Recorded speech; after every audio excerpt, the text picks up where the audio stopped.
Morning dear students, कैसे हैं आप सब। आशा है आप सब सकुशल होंगे।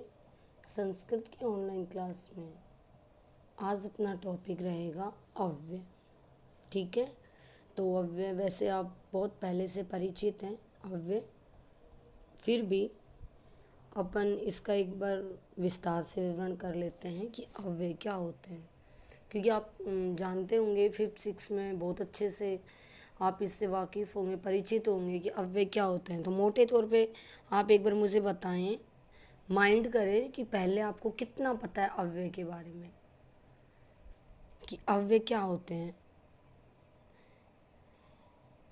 तो अव्यय शब्द का अर्थ जिसमें व्यय न हो, अर्थात व्यय का अर्थ होता है परिवर्तन होता है। व्यय का अर्थ परिवर्तन होना, कि जिसमें व्यय न हो, अर्थात जो ये कह सकते हैं कि जिसमें किसी तरह का कोई परिवर्तन न हो, अर्थात जो है वैसे की वैसे रहना। अव्यय व्यय न होना क्या कहलाता है? व्यय न होना, कि वो चाहे उसकी लिंग हो, विभक्ति हो, वचन हो, किसी में कोई परिवर्तन न होना अव्यय कहलाता है। ठीक है, तो जिसमें व्यय न हो उसे क्या कहते हैं? अव्यय। अव्यय का अर्थ परिवर्तन होता है। अव्यय का अर्थ क्या होता है? परिवर्तन। ठीक है, अर्थात जिसमें कोई परिवर्तन या विकार न हो, जैसे का तैसा ही बना रहना। ठीक है, उसे अव्यय कहते हैं, कि जैसी जिस शब्द की जैसी स्थिति है वैसे के वैसे ही वो बनी रहना, उसमें कोई परिवर्तन न होना, उसे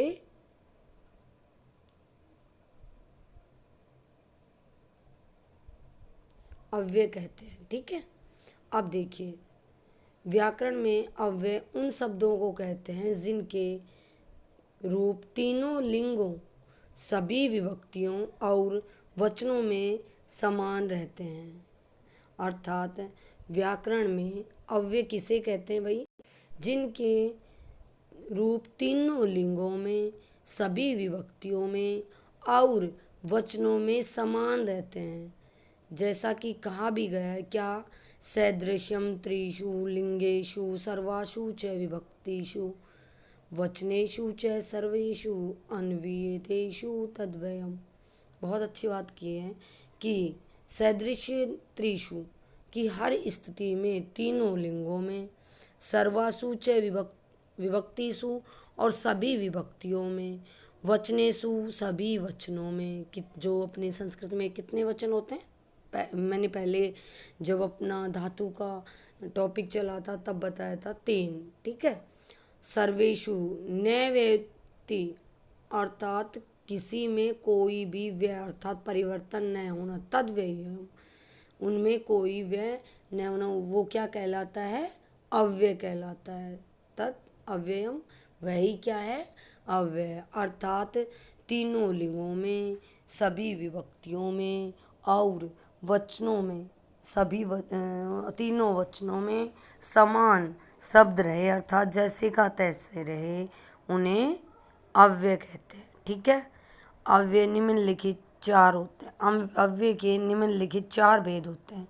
कितने भेद होते हैं अव्यय के? 4 भेद। कौन कौन से? उपसर्ग, क्रिया विशेषण, समुच्चय बोधक अव्यय और विस्मय बोधक अव्यय। तो अव्यय के मुख्य निम्नलिखित 4 भेद होते हैं। मुख्य तौर से 4 भेद होते हैं। कौन कौन से?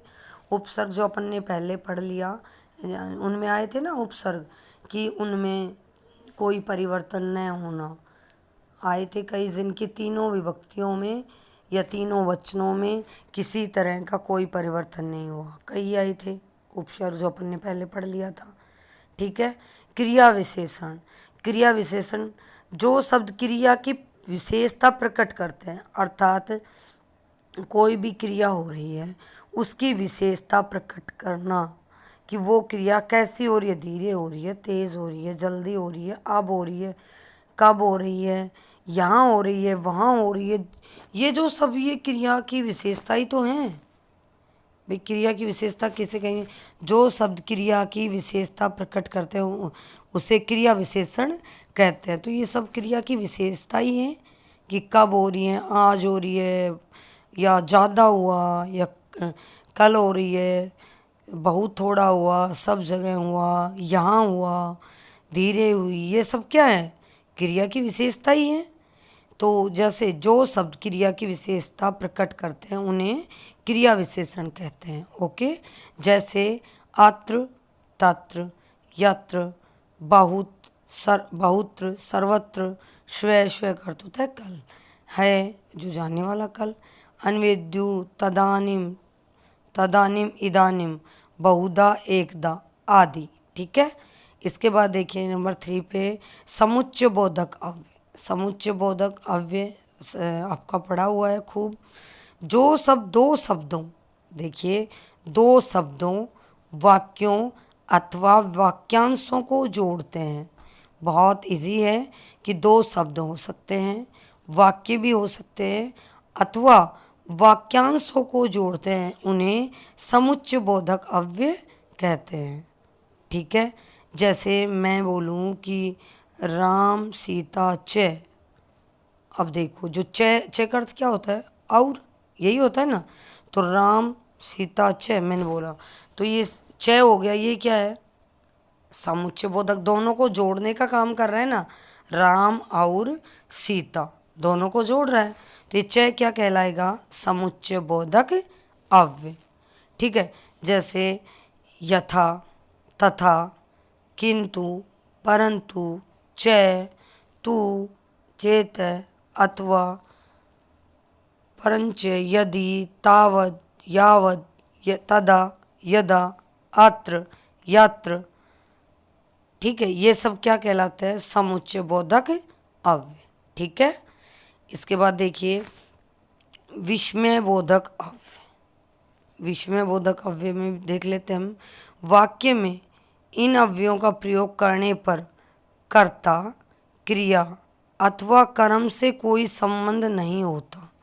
देखिए वाक्य में इन अव्ययों के प्रयोग से, अर्थात जब विस्मय बोधक अव्यय का प्रयोग करते हैं तो हमारा कर्ता, क्रिया अथवा कर्म से कोई संबंध नहीं होता, अर्थात वो अपने आप में स्वतंत्र होते हैं। ये शब्द मात्र मन के भावों को प्रकट करते हैं। विस्मय आदि बोधक शब्द होते हैं ना, ये क्या करते हैं कि ये मन के भावों को प्रकट करते हैं। इनको अपने कर्ता, क्रिया, कर्म से कोई लेना देना नहीं होता। ये विस्मयादि बोधक अव्यय होते हैं, ये सिर्फ मन के भाव को प्रकट करते हैं। प्राय ये भय, क्रोध, विषाद, उन्माद, आश्चर्य, दया आदि मनोभावों की अभिव्यक्ति करते हैं। अर्थात ये जैसे भाव हो गए ना भाई, भय है, क्रोध है, विषाद है, उन्माद है, आश्चर्य है, दया है, ये आदि मनोभाव ही है ना, अपने मन के अंदर उठने वाले भाव। मनोभाव किसको कहते हैं? मन के अंदर उठने वाले भाव ही मनोभाव कहलाते हैं। जैसे अरे, एकदम से बोलते हैं ना अपन किसी को, ओह, या फिर आह, हंत, हा, धिक, किसी को धिक्कारते हैं अपन आदि। नोट, इसमें एक ध्यान रखने की बात है, किल, खनु, नूनम आदि अव्यय हैं जिसे निपात भी कहते हैं। कि ये हैं, ये भी क्या हैं? किल, खलु और नूनम, ये अव्यय ही हैं और जिनको दूसरे नाम से किस नाम से जानते हैं? निपात भी कहते हैं। अब अपन एक बार थोड़ा थोड़ा इधर देख लेते हैं, फिर आगे अच्छे से देख लेंगे कि भाई अव्यय कौन कौन से अव्यय हैं उनके। एक बार सबसे पहले तो आपको उन अव्ययों के अर्थ आना चाहिए कि 21 अव्यय का क्या अर्थ है। जैसे अत्र, यहाँ, कथम, कैसे या किस प्रकार, सर्वत्र, सब जगह। जैसे कोई भी वाक्य आ गया और उसका अगर आप हिंदी करो तो उसका अर्थ ज़रूरी है ना, क्योंकि जब तक उसका अर्थ नहीं पता होगा तो उसमें आप उसको अव्यय को छांटने में टाइम लगाओगे। जैसे आप उसको अर्थ से जोड़ दोगे तो वो बहुत ही जल्दी आपके सामने वो अव्यय निकल के आ जाएगा। अतः इसलिए, कदा कब, सहसा अचानक, है कल जो कल जो बीत गया, तथा वैसे या उस प्रकार, इदानीम इस तरह, सह साथ, सांप्रतम इस समय, आम हाँ, इत्थम इस प्रकार, यत्र जहाँ, अपि भी, यदा जब, कुत कहाँ से, अद्य आज, यथा जिस प्रकार, स्व अपना, सार्धम साथ, अधुना इस समय या अब, तत्रैव वहीं, अत्रैव यहीं या यहाँ ही, कुत्र कहाँ, च और, तत्र वहाँ, शीघ्रम जल्दी, तदा तब, अतीव अत्यधिक, स्व कल आने वाला। देखो हाय और स्व दोनों में फर्क है। हाय का अर्थ होता है कल जो बीत गया, और स्व का अर्थ होता है कल आने वाला। शाकम साथ, तदानिम उस समय, समम साथ, अन्यदु दूसरे दिन, यदि अगर।